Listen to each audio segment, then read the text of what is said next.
Bapak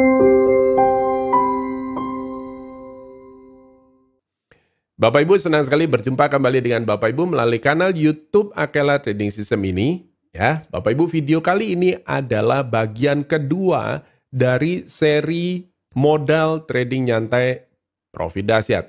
Sekaligus merupakan lanjutan dari bagian pertama yang sudah saya buat di video yang ini, yaitu adalah mengenai market. Bapak Ibu, mindset yang tepat ini adalah modal yang sangat penting dan mutlak diperlukan ketika Bapak Ibu ingin sukses sebagai seorang trader profesional. Ya, Bapak Ibu, menurut Dr. Adiwi Gunawan dalam bukunya yang berjudul The Secret of Mindset, mindset didefinisikan sebagai sekumpulan kepercayaan atau a set of belief, atau cara berpikir seseorang yang mempengaruhi perilaku atau behaviornya dan sikap atau attitude seseorang yang pada akhirnya akan menentukan level keberhasilan hidupnya. Ya, level keberhasilan hidup ini seringkali ya kita semua sebutnya dengan nasib, Bapak Ibu. Nah, karena itu Bapak Ibu, mustahil seseorang bisa mencapai suatu tingkat keberhasilan yang dikehendaki apabila dari semula sudah memelihara mindset yang keliru. Ya, Bapak Ibu, mindset yang keliru ini seringkali kita sebut namanya mental block. Bapak Ibu, mental block ini harus dihancurkan dulu, dibersihkan, baru Bapak Ibu bisa membangun, menggantinya dengan mindset yang tepat. Bapak Ibu, ya. Karena itu, ya, mindset yang tepat ini sudah terbukti digunakan oleh orang-orang yang sudah berhasil di bidangnya, ya. Dan ini adalah modal dasar untuk pertumbuhan karir trading atau investasi Bapak Ibu ke depannya. Bapak Ibu, seperti apa selengkapnya? Yuk segera kita mulai.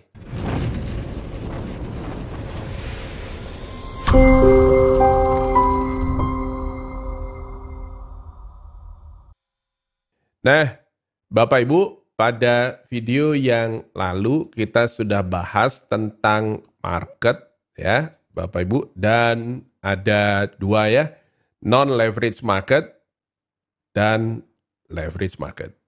Oke, Bapak Ibu, saya tidak akan bahas ini lagi. Kita sekarang mau masuk ke yang berikutnya, ya ini adalah mindset. Nah, Bapak Ibu, mindset, Bapak Ibu, ya, ada dua tahapan yang harus kita lakukan.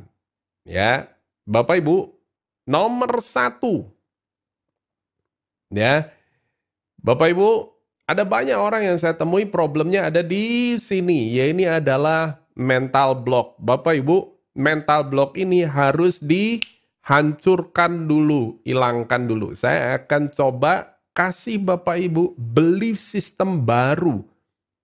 Ya, sehingga Bapak Ibu punya kekuatan sendiri untuk menghapus mental block ini dari alam bawah sadar Bapak Ibu. Ya. Nah, yang kedua, sesudah Bapak Ibu berhasil hilangkan mental blocknya, maka yang kedua ini adalah Bapak Ibu wealth mindset. Bapak Ibu harus punya mindset yang benar. Oke. Bapak Ibu, wealth mindset ini tidak mungkin Bapak Ibu bisa bangun selama Bapak Ibu masih memelihara yang satu ini. Ya, ini adalah mental block.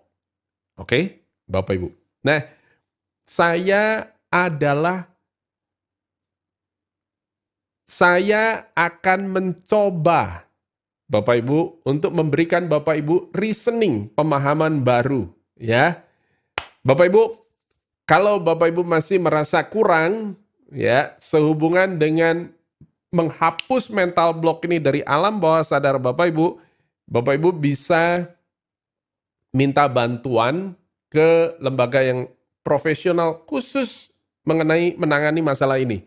Ya, rekan saya dan mentor saya sehubungan dengan mindset, ya ini adalah Dr. Adiwi Gunawan.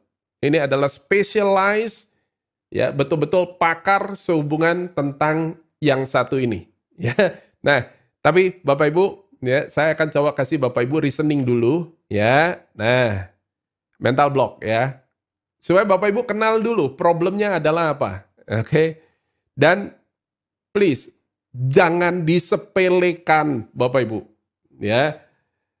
Banyak orang, karena ini begitu subtle ya, begitu halusnya Bapak Ibu. Ada di alam bawah sadar orang, karena di begitu halus. Jadi Bapak Ibu gak berasa bahwa ada problem. Ini yang cilaka itu adalah di situ. Ya. Orang tidak tahu bahwa di dalam dirinya ada masalah. Padahal ada masalah yang gede banget yang namanya ini mental block. Oke ya, Bapak Ibu. Ini adalah satu tokoh yang saya sangat kagumi, ya, Dr. Stephen Covey, bukunya terkenal sekali, ya. Bapak Ibu, salah satu kata-kata dia yang terkenal itu adalah untuk membuat perubahan dalam diri kita secara efektif. Nomor satu, Bapak Ibu harus bisa merubah sudut pandang atau perspektif Bapak Ibu. Ini adalah mindset Bapak Ibu. Ya, yang dia katakan itu adalah selama Bapak Ibu tidak merubah mindset Bapak Ibu, maka Bapak Ibu tidak akan bisa berhasil melakukan perubahan apapun di dalam diri Bapak Ibu. Oke, contoh apa ya? Bapak Ibu, ada banyak sekali Bapak Ibu, ya, peserta workshop atau peserta seminar yang ngomong sama saya kayak begini, Pak Hari, saya nih gaptek, nanti saya apa bisa? Bapak Ibu, sejujurnya saya bilang, kalau Bapak Ibu pelihara gaptek ini, maka Bapak Ibu sampai kapanpun Bapak Ibu akan gaptek terus. Oke, karena itu jangan pernah bilang bahwa diri Bapak Ibu itu gaptek, Bapak Ibu. Saya ini dulunya, Bapak Ibu, itu juga gaptek. Gak ada orang yang begitu start pertama itu dia langsung canggih, bisa bikin macam-macam dengan komputer, dengan HP-nya, apa segala macam. Enggak, Bapak Ibu, semua ini adalah bisa karena dibiasakan dan dilatih cari tahu dan seterusnya. Ya, Bapak Ibu, ada banyak hal yang Bapak Ibu bisa lakukan dengan komputer maupun dengan gadget Bapak Ibu, ya. Gadget Bapak Ibu ini adalah tools yang sangat powerful sekarang Bapak Ibu. Bapak Ibu bisa macam-macam, Bapak Ibu bisa bikin duit pakai dengan dengan gadget Bapak Ibu. Akan tetapi Bapak Ibu harus kuasai dulu caranya seperti apa, dan jangan pernah bilang bahwa Bapak Ibu gaptek. Ya, Bapak Ibu bilang bahwa saya mau cari tahu caranya seperti apa. Itu jauh lebih bagus daripada Bapak Ibu bilang, saya gaptek. Oke ya, mulai dari sekarang Bapak Ibu berjanji jangan pernah bilang lagi, saya gaptek. Nggak ada orang gaptek Bapak Ibu. Yang ada adalah orang yang memelihara kegaptekan itu sendiri, ya, dengan sengaja. Kenapa? Karena dia malas cari tahu. Kalau Bapak Ibu mau cari tahu, maka nggak ada ceritanya gaptek. Bapak Ibu, ya, saya kasih contoh jelas. Gara-gara COVID-19, Bapak Ibu, ada begitu banyak ibu-ibu, dia mendadak jadi jago masak, serius. Saya bilang, ya, chef, koki, restoran itu kalah, Bapak Ibu. Bapak Ibu tahu kenapa? Ya, dulunya dia bilang bahwa, aduh, saya nggak bisa masak. Oke. Maka sampai selama-lamanya nggak bisa masak, Bapak Ibu. Tapi apa yang terjadi? Gara-gara corona, Bapak Ibu, sekarang terpaksa harus di rumah aja dan bosen di rumah aja, nggak tahu mesti ngapain. Jadinya yang dilihat itu adalah Gordon Ramsay. Wow. Dan dia lihat, oh ternyata Gordon Ramsay ini gampang ya, bisa nih, coba ah. Kemudian HP-nya ditaruh di dapur, ya, ada Gordon Ramsay di situ, kemudian dia coba bikin. Ya, ada lagi yang jago bikin kue dari Jepang, ya, Idamari dan macam-macam. Oke, maka apa yang terjadi? Dia coba, dia taruh HP-nya di dapur, dia coba bikin, ya, dan jadi keren banget. Bapak Ibu, ya, dulu kok ngomongnya nggak bisa masak, sekarang kok bisa tahu-taunya jago jago banget ya bikin kue, bikin macam-macam ya. Restoran chef di hotelnya kalah Bapak Ibu. Oke. Itu artinya adalah apa? Adalah bukan karena gaptek Bapak Ibu, ya, tapi karena tidak ada niat yang besar untuk mempelajari, untuk menggali. Ya, segala sesuatu supaya bisa itu butuh tekun Bapak Ibu. Nah, nomor 2. Ya, ini lagi. Saya nih Pak Hari ini adalah pemula dan awam banget. Apakah nanti saya bisa? Bapak Ibu jangan pernah bilang kayak begini. Ya, oke. Bapak Ibu, pertanyaan saya kalau ada orang ngomong kayak begini itu adalah, coba Bapak Ibu cari. Ada nggak seorang yang ahli di bidang apapun, dia mendadak jadi ahli tanpa melalui suatu proses pembelajaran, proses pelatihan tertentu, contohnya maknyus, ahli. Ya, Bapak Ibu, orang ahli hukum, terlahir dari rahim ibunya, nggak pernah sekolah hukum, nggak pernah sekolah apa-apa, maknyus, langsung jadi ahli hukum. Bapak Ibu, orang baru lahir dari rahim ibunya, dia sudah pegang rapido, pegang pensil, langsung jadi arsitek. Bapak Ibu, orang lahir dari rahim ibunya, ya, di sebelah kanan, tangan kanan pegang mouse, yang satunya adalah pegang chart, langsung jadi trader profesional. Ada? Nggak bakal ada, Bapak Ibu. Semua orang start awalnya itu selalu memang adalah pemula. Dan karena pemula itulah, awam itulah, Bapak Ibu sekarang ya dengan bermodal ketekunan dan minat besar, niat besar supaya bisa, maka kemudian melalui proses pembelajaran. Bapak Ibu, saya start pertama dulu bertahun-tahun yang lalu, saya juga nggak ngerti apa-apa. Ya, Bapak Ibu sekarang saya nonton CNBC seperti dengar radio, nggak usah ngelihat orangnya aja, saya udah tahu, oh dia maksudnya apa ngomongnya. Tahu Bapak Ibu, saya ngelihat chat langsung tahu Bapak Ibu. Nah, ini kenapa? Karena terbiasa. Bagaimana caranya supaya terbiasa? Ya, mesti dibiasakan. Ya, nggak ada jalan lain Bapak Ibu. Oke. Kemudian, nah ini lagi. Saya nggak bisa bahasa Inggris Pak Hari. Ya, untuk trading saham, bursa saham Amerika itu kan banyak istilah-istilahnya bahasa Inggris semua. Oke, Bapak Ibu, jangan pernah ngomong kayak begini. Kalau Bapak Ibu bilang tidak bisa, maka sampai selamanya pasti akan tidak bisa. Terus Bapak Ibu bilang bahwa Bapak Ibu ini bisa dan berusaha untuk semakin bisa. Ya, Bapak Ibu bukannya tidak bisa bahasa Inggris, Bapak Ibu. Ya, Bapak Ibu cuman kadang-kadang ketemu beberapa kata yang Bapak Ibu nggak ngerti dan Bapak Ibu males cari tahu artinya. Bapak Ibu, saya punya shortcut sehubungan dengan ini. Ya, ini adalah zaman teknologi, Bapak Ibu. Di handphone Bapak Ibu ini, ya, ini sudah ada yang namanya Google Translate, itu tinggal diinstal. Bapak Ibu nggak ngerti apa, ini udah ada zaman ya, buka kamus kayak begini, ini memang melelahkan, ini mesti buka kamus cari tahu arti, melelahkan Bapak Ibu. Paling enak adalah apa? Ya, ketik ya translate.google.com, ya, masukkan kata-katanya di situ, seperti yang saya tunjukkan pada video yang sebelumnya. Ada kalimat begitu panjang, tinggal di copy, masukkan ke Google Translate, jebret, maka keluarlah terjemahannya kayak begitu semua. Ya, Bapak Ibu, ini adalah mental block yang Bapak Ibu harus hancurkan semuanya. Ini lagi Bapak Ibu. Tapi Pak Hari, saya enggak punya waktu. Bapak Ibu, ini menarik ya, karena ada begitu banyak orang yang bilang saya enggak punya waktu Pak Hari. Kenapa? Karena berangkat ke kantor aja, itu saya butuh waktu 2 jam, pulang 2 jam, maka total habis di jalan tuh 4 jam. Sampai rumah saya sudah capek, nggak bisa ngapa-ngapain. Oke, pertanyaan saya adalah sekarang semua pada di rumah saja begini, kantor pada bukan libur ya, tapi kerja di rumah pada ditutup semua kayak begini. Bapak Ibu, Berarti kan Bapak Ibu Anda tidak kehilangan waktu di jalan lagi kan? Sudah nggak ada jalan macet apaan? Oh, nggak ke kantor, kita kerja di rumah kok. Maka berarti banyak waktu berlebih kan?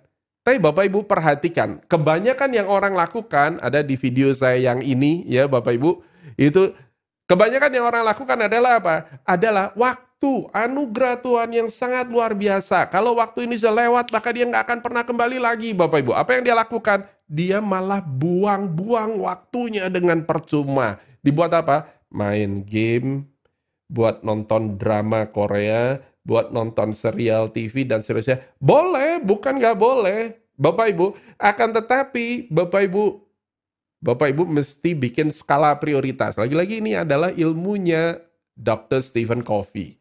Bapak Ibu, Tuhan memberikan kita anugerah 24 jam satu hari. Bapak Ibu atur sekarang, dari 24 jam itu, Bapak Ibu tidur berapa jam, kemudian makan berapa jam, untuk entertainment berapa jam, dan berapa waktu yang Bapak Ibu mau gunakan untuk produktif. Membangun diri Bapak Ibu, membangun diri orang lain. Ya. Nah, Bapak Ibu harus balance. Kalau Bapak Ibu tidak balance, maka ini sangat tidak nyaman dan merugikan Bapak Ibu. Harus ada waktu yang Bapak Ibu gunakan untuk produktivitas, ada waktu sebagian yang Bapak Ibu untuk istirahat, ya, untuk entertainment, Bapak Ibu untuk istirahat, untuk tidur, untuk makan, untuk berkumpul bersama keluarga. Bapak Ibu mesti bisa bagi. Ya. Nah, Bapak Ibu perhatikan, ya. Sekarang ini kita di rumah saja gara-gara yang satu ini. Bapak Ibu, di sosmed ada begitu banyak, nggak berhenti-berhenti, ya, berita tentang berbagai permasalahan yang ditimbulkan oleh yang satu ini, virus corona. Bapak Ibu, kalau Bapak Ibu fokusnya ke situ aja, ke masalahnya, maka segala sesuatu yang Bapak Ibu fokuskan itu akan nampak jadi jauh lebih besar Bapak Ibu. Ya, Bapak Ibu kalau fokus ke problemnya, maka yang kelihatan itu adalah problemnya jauh lebih besar Bapak Ibu. Nah, kalau saya, Bapak Ibu, daripada fokus ke problemnya, Bapak Ibu, kenapa Bapak Ibu tidak fokus sekarang? Gara-gara corona, kita jadi di rumah saja. Maka kalau di rumah saja, saya jadi bosan. Oke, Bapak Ibu, ini adalah masalahnya. Ya, Bapak Ibu jadi bosan, nggak bisa ngapa-ngapain apa segala macam. Nah, Bapak Ibu, kenapa tidak Bapak Ibu bikin resolusi bahwa saya akan mengorganize waktu saya seefektif mungkin dan saya akan memanfaatkan waktu selama di rumah saja ini dengan sebaik-baiknya. Ya, ada waktu quality time untuk keluarga, Bapak Ibu. Ada waktu untuk entertainment, Bapak Ibu. Ada waktu cukup untuk istirahat, Bapak Ibu, 7-8 jam sehari kita tidur. Bapak Ibu ada waktu untuk exercise, ada waktu untuk membangun diri Bapak Ibu, ada waktu untuk produktif, Bapak Ibu, produktivitas Bapak Ibu. Ya, manfaatkan waktu yang Tuhan berikan kepada Bapak Ibu dengan sebaik-baiknya. Manage waktu Bapak Ibu sehingga semuanya jadi balance, kehidupan Bapak Ibu balance dan Bapak Ibu jauh lebih bahagia, lebih nyaman dan bertumbuh. Oke? Nah, Bapak Ibu, saya sebelum masuk ke bagaimana Bapak Ibu bisa membangun wealth mindset, ingat ya, semua mental block yang tadi itu semua itu harus hancur, semua harus hilang semua dari dalam alam bawah sadar Bapak Ibu. Baru Bapak Ibu bisa bangun mindset yang benar. Kalau itu masih ada, itu penyakit nggak bisa jalan Bapak Ibu. Ya, Bapak Ibu akan terbelenggu oleh mental block yang tadi itu. Bapak Ibu, ya, dengar kata-kata Jack Ma ini. If you have different mindset, jika Bapak Ibu punya mindset yang berbeda, maka Bapak Ibu bisa mengharapkan hasil yang juga berbeda. Ya, karena itu kalau Bapak Ibu mau mengharapkan terjadi suatu perubahan dalam hidup Bapak Ibu mau lebih bertumbuh skill Bapak Ibu mau lebih bertumbuh, Bapak punya goal, mau passive income, macam-macam, ya. Bapak Ibu, nomor satu, mulailah dari buang semua mental block, bersihkan dulu, kemudian isi dengan mindset yang benar dulu. Baru bisa jalan. Selama itu nggak dilakukan, nggak bisa jalan Bapak Ibu. Oke, nah saya akan perkenalkan sekarang kepada Bapak Ibu, ya, mindset yang benar. Wealth mindset Bapak Ibu. Dan wealth mindset ini saya belajar dari orang-orang yang sudah sukses, ya. Saya sendiri juga pakai ini Bapak Ibu. Oke. Nah, wealth mindset itu seperti apa? Ya, Bapak Ibu, saya akan awali dari yang satu ini. Ya, Bapak Ibu harus mulai investasikan waktu Bapak Ibu sedini mungkin. Ya, Bapak Ibu, lihat ini adalah pohon besar ini ya. Bapak Ibu, tahukah Bapak Ibu, ya, pohon ini, ya, ini adalah pohon mustard atau sesawi Bapak Ibu. Ya, bahasa Indonesianya. Nah, mustard seed itu adalah biji sesawi itu kecilnya luar biasa Bapak Ibu. Ya, ini Bapak Ibu bisa search di internet ya. Kalau dia ditanamnya pada lahan yang subur, lahannya tepat, bagus, dipelihara dengan baik, maka dia jadi tumbuh bisa jadi gede kayak begini. Bapak Ibu, karena itu mulai dari sekarang Bapak Ibu investasi waktu Bapak Ibu. Ya, Warren Buffett ini pernah bilang, jadi investor paling sukses di dunia ini, Warren Buffett ya Bapak Ibu, Berkshire Hathaway itu adalah perusahaannya Warren Buffett, ya. Nah, Warren Buffett ini, Berkshire Hathaway ini harga sahamnya itu sudah ratusan ribu dolar per satu lembar sahamnya loh Bapak Ibu. Kayak ya, Warren Buffett bilang, someone sitting in the shade today. Orang bisa duduk di naungan ya yang sejuk, rindang gitu ya. Because someone planted a tree long time ago. Orang bisa duduk di naungan teduh itu karena ada orang yang menanam biji dan tumbuh jadi pohon sekarang yang bisa dinikmati. Bapak Ibu, ketika Bapak Ibu investasi waktu, hasilnya Bapak Ibu tidak bisa rasakan langsung detik ini juga. Ya, ketika Bapak Ibu investasi waktu, Bapak Ibu baru bisa nikmati, rasakan itu sesudah bertahun-tahun dari sekarang Bapak Ibu. Ya, lihat Warren Buffett ini. Karena itu Bapak Ibu, investasi jangan minta instan. Instan itu tidak ada ceritanya di dalam investasi. Investasi itu adalah butuh waktu Bapak Ibu. Sabar, be patient. Ya, ini yang pertama. Investasi waktu sedini mungkin. Karena itu Bapak Ibu, kalau ada waktu berlebih kayak begini gara-gara corona, ini langsung dimanfaatkan, jangan dibuang-buang percuma. Oke? Nah, kemudian ketika kita trading Bapak Ibu, ya, jangan pernah berusaha untuk memprediksi, ngeramal. Ini tukang ramal Bapak Ibu. Tidak ada orang yang bisa memprediksi market atau saham mau bergeraknya kemana. Ya, tidak ada yang bisa prediksi. Yang kita lakukan adalah mengantisipasi.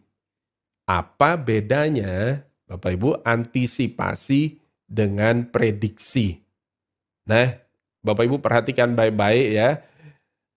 Ini adalah Larry Williams. Larry Williams ini adalah salah satu mentor saya yang paling saya respect Bapak Ibu. Larry Williams ini adalah pemegang rekor dunia, juara dunia World Cup Trading Championship di Chicago Mercantile Exchange, dan trading recordnya sampai sekarang belum ada yang memecahkan. Dia mulai dengan modal 10.000 US dollar, pada 1 tahun ketika lomba itu ditutup, itu menjadi 1,2 juta US dollar. Ya, luar biasa sekali Bapak Ibu.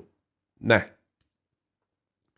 Larry Williams ini bilang, ya, people who make their living looking into crystal balls, jadi orang yang berusaha untuk ngeramal-ngeramal, hasilin duit dengan cara ngeramal-ngeramal, ngelihat bola kristal, ya, are destined, nasibnya sudah jadi nasibnya bahwa dia akan eat a lot of broken glass. Ya, dia nanti akan makan kaca pecah-pecah ini. Maksudnya apa? Ini kata-kata ini terkenal sekali. People who make their living looking into crystal balls are destined to eat a lot of broken glass. Bapak Ibu,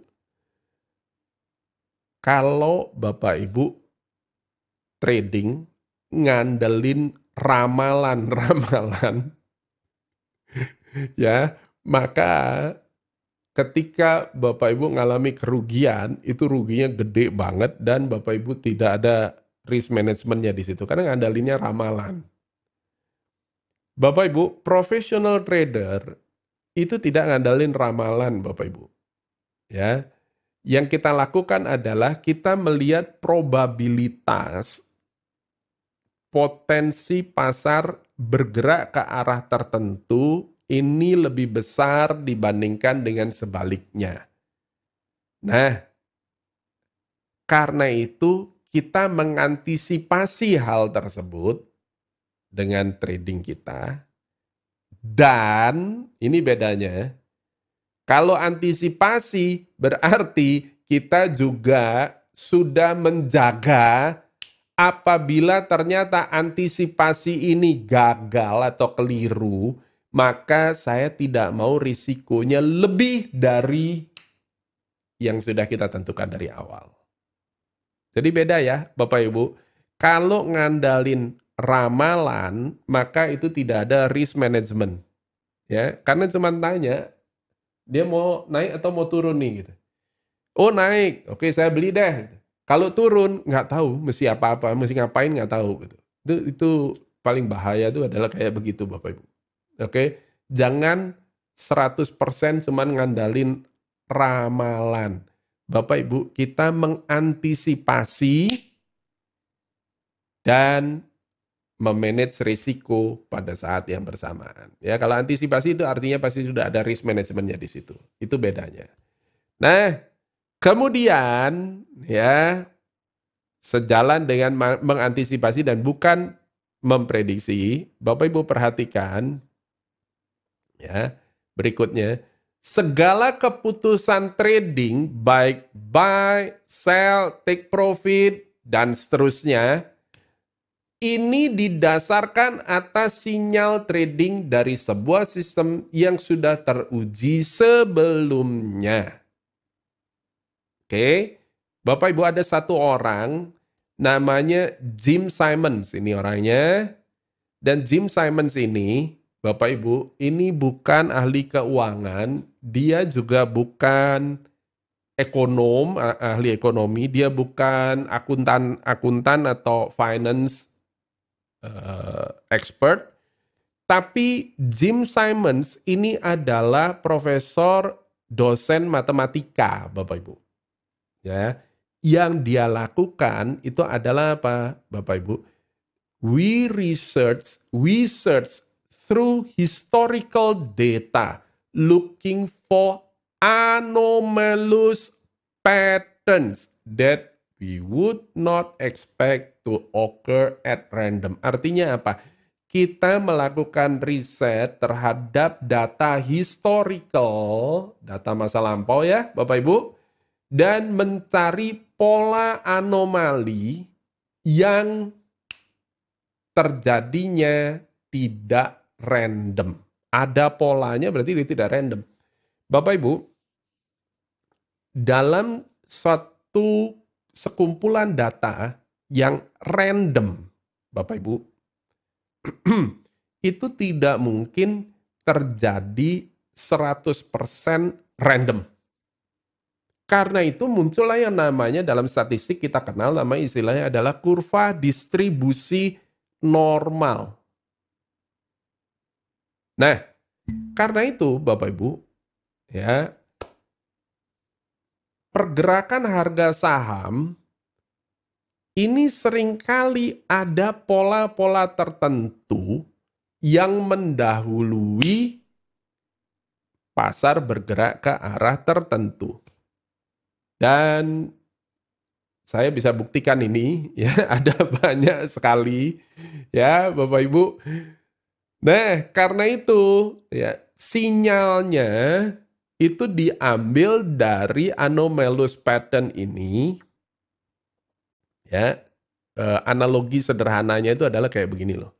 Bapak Ibu, kalau saya tanya sekarang, ya, ini nanti kira-kira 1 jam lagi, nanti sore ya, 1 jam lagi, bakal hujan apa enggak?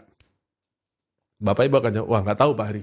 Oke, kalau saya tanya, berapa kemungkinannya hujan dan berapa kemungkinannya tidak hujan? Bapak Ibu akan jawab, ya 50-50 Pak Hari, 50%, 50%. Kemungkinan hujan, kemungkinan tidak hujan, 50%. Oke Pak. Kalau saya kasih Bapak Ibu data lagi, mulai ada pola sekarang. Polanya begini. Bapak Ibu lihat ke langit, langit ternyata ini gelap, mendung, ya, dan Bapak Ibu merasa gerah ya, lembab. Terus kemudian Bapak Ibu mulai bisa cium bau tanah. Bapak Ibu, pertanyaan saya adalah, berapa kemungkinannya hujan? Apakah masih 50%?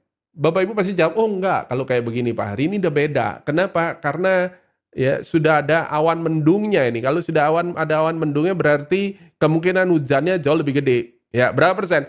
70-80% hujan nih Pak Hari. Oke. Kemudian kalau saya tambah lagi data, Bapak Ibu buka weather channel, ya, weather channel di HP, ya, AccuWeather, dan di AccuWeather atau weather channel itu keluar bahwa 1 jam lagi bakal hujan deras, ya, disertai dengan petir guntur. Maka pertanyaan saya, apakah cuma sekedar 70-80% sekarang hujannya, kemungkinan hujan? Bapak Ibu akan jawab, oh enggak Pak Hari, kalau kayak begini maka ini sudah 95% hujan Pak.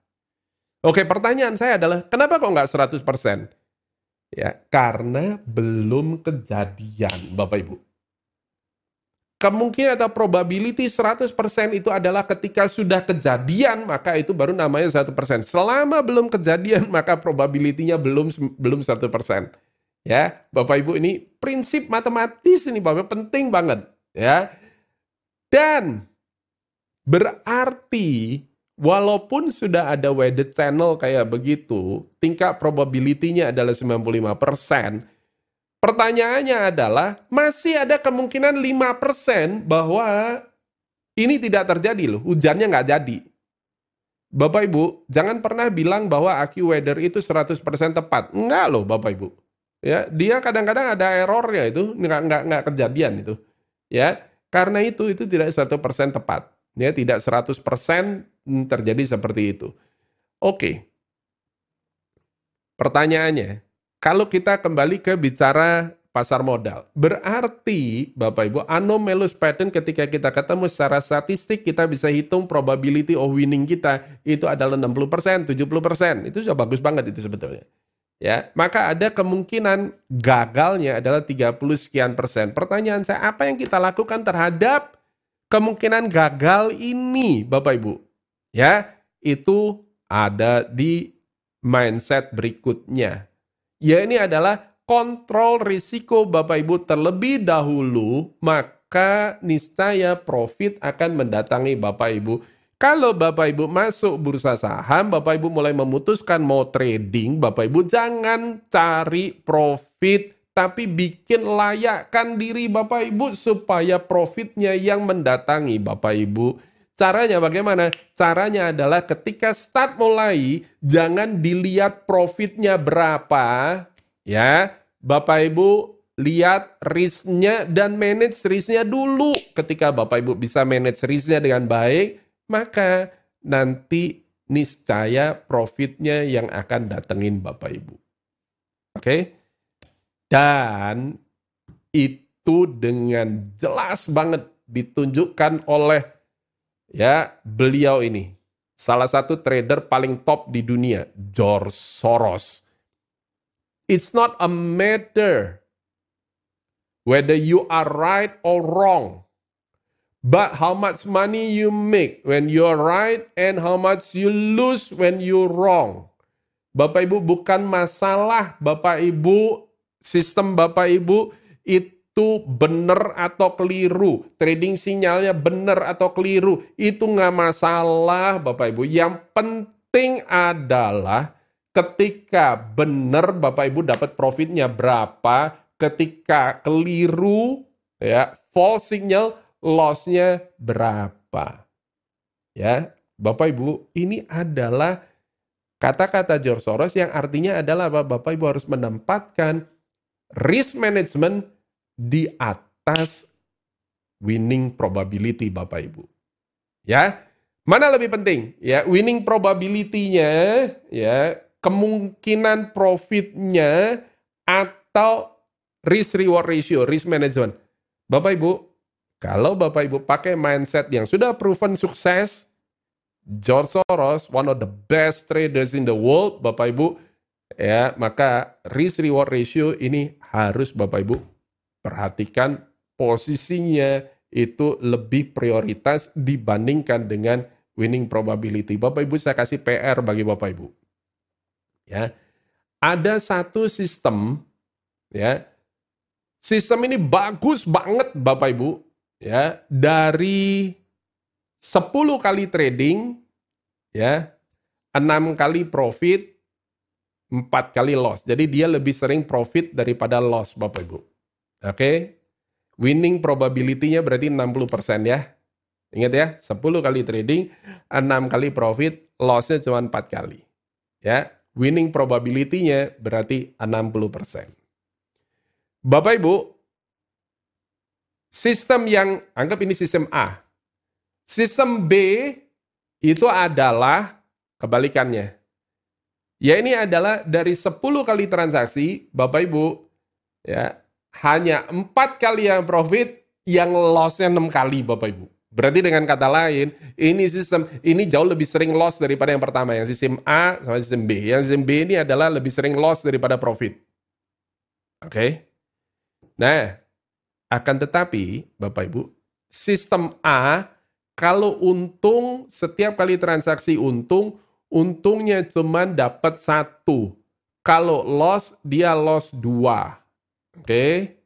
Sistem B itu adalah kebalikannya. Bapak Ibu, kalau sistem B ini profitnya setiap kali profit itu profit 2, kalau lossnya 1. Ya.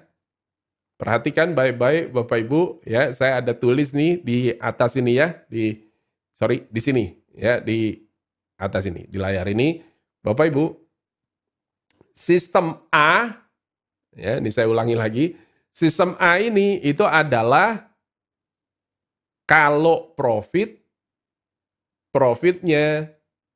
cuman 1, tapi kalau lossnya 2. Tapi sistem A ini lebih sering untung. Ya, untungnya itu adalah 6 kali atau 60%. Ya, yang lossnya 4 kali. Sistem B ini adalah kalau profitnya 2, kalau lossnya 1, tapi sistem B ini jarang untung. Ya, Bapak Ibu, untungnya cuma 4 kali, lossnya 6 kali. Bapak Ibu, menurut Anda mana lebih bagus, sistem A atau sistem B? Ya, silahkan dijawab ya, dijawab di bawah sini, komen below, jawab ya di bawah. Coba Bapak Ibu renungkan, pikirkan mana yang lebih bagus ya. Dan dari situ ya Bapak Ibu akan memperoleh pemahaman kata-katanya George Soros ini tadi. Oke, Bapak Ibu. Nah, ini adalah mindset dan ya saya akan masuk sekarang ya. Berhubung sudah sampai mindset ya, Bapak Ibu, kita akan masuk ke yang ketiga, yakni adalah money management. Dan ini saya akan bahas pada video yang berikutnya. Nah, Bapak Ibu, semoga penjelasan saya mengenai mindset ini cukup clear dan bisa membantu Bapak Ibu untuk membangun mindset yang tepat menjadi modal dasar untuk karir trading maupun investasi Bapak Ibu selanjutnya. Bapak Ibu, apabila diperlukan, Bapak Ibu juga bisa mengunjungi kanal YouTube Dr. Adi W. Gunawan pada link di bawah ini. Ya, beliau sudah sejak tahun 2002 aktif memberikan berbagai pelatihan tentang mindset dan sejak tahun 2010 beliau adalah mentor saya dalam teknologi mind programming. Bapak Ibu, bagi Bapak Ibu yang merasa video ini bermanfaat bagi Bapak Ibu semua, seperti biasa, silahkan klik like dan kami akan sangat berterima kasih apabila Bapak Ibu berkenan men-share video ini di sosmed Bapak Ibu. Dan khusus bagi Bapak Ibu yang pertama kali baru masuk ke kanal YouTube Akela Trading System ini, jangan lupa klik subscribe dan tentunya Bapak Ibu juga bisa aktifkan tombol alert supaya Bapak Ibu selalu menerima notifikasi dari YouTube ketika ada video-video terbaru dari kami. Bapak Ibu, sampai jumpa pada M yang ketiga, yakni adalah money management pada video berikutnya. Bapak Ibu, sukses selalu untuk Anda.